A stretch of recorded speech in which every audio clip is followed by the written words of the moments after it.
Comic books have always been an important part of mainstream American culture, from the independently written series of the 1960s to the comics published nationally by recognized names such as DC and Marvel.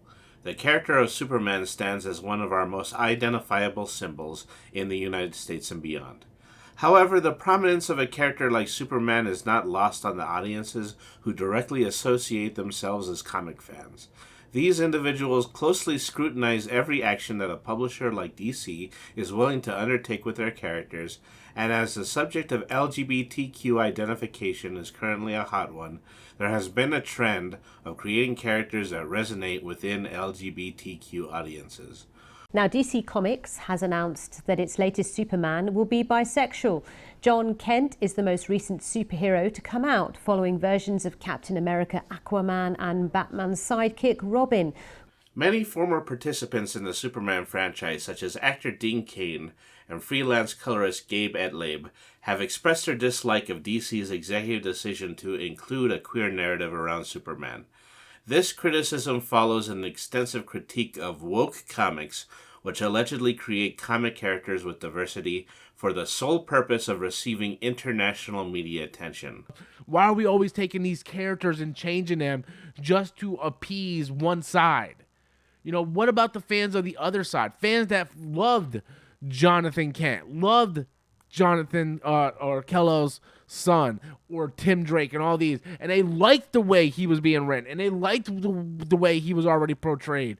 And then you go in and you're like, oh no, he's bisexual now. You know, if we don't like that, it automatically turns us as a homophobe.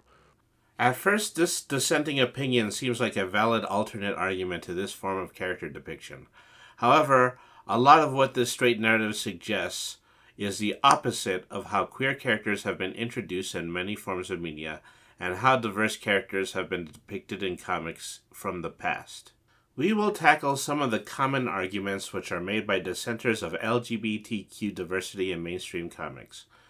If they make a lot of money from it, then I guess it worked. If their sales into the toilet, then it, The argument that these comics are hurting the bottom line of the comics industry is so untrue that it is contradictory.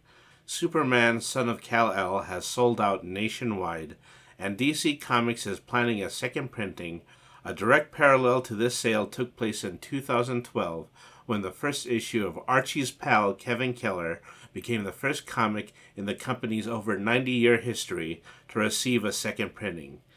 Individuals arguing against diversity argue that they are on the side of longtime comic fans. However, the expansive sales illustrate that a number which is higher than a standard group of individuals are driving these comic book sales.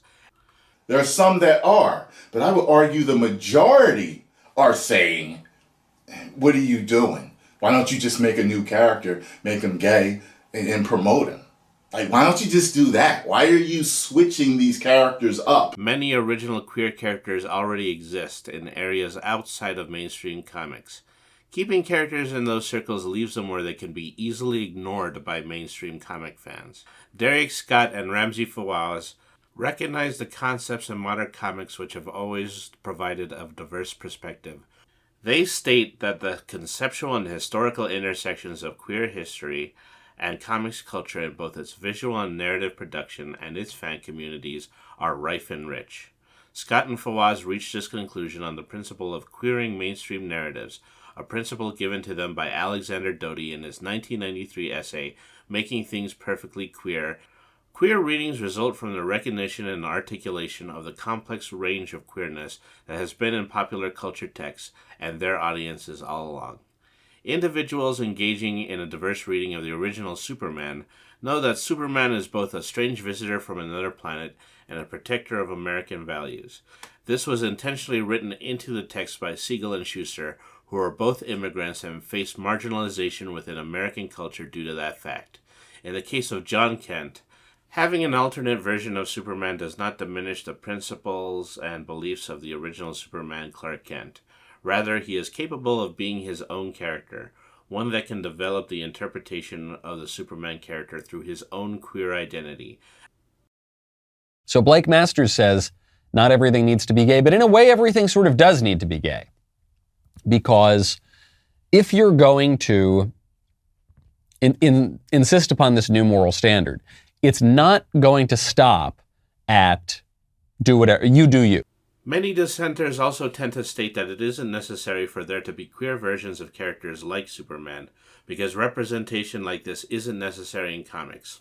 In his academic lecture, Drawing Attention, Derek Parker Royal discusses why comics are an art form which highlights the representation of various races, cultures, and lifestyles, stating for both the scholar and the teacher, comics can be an invaluable resource in exploring cultural diversity and how it has historically redefined our nation.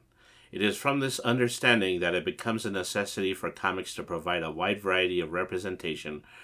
It is indeed the reason why narratives with queer characters are written, to move slightly beyond the mere metaphors and suggestions of diverse individuals and be confronted with a realistic interpretation of a sexually diverse individual into our sphere of discussion. Superman will always be a character representing values within America. The principles that he stood for will always be in place in a recognizable way.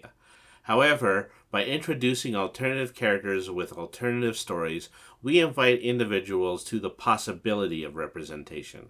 This form of writing has been with American mainstream comics from the very beginning and have provided to us elements of a character's representation, and by introducing these elements, we make sure that superheroes can also be representative of people who have struggles with their own queer identification. There is indeed nothing more empowering for a group than knowing they are capable of being Superman.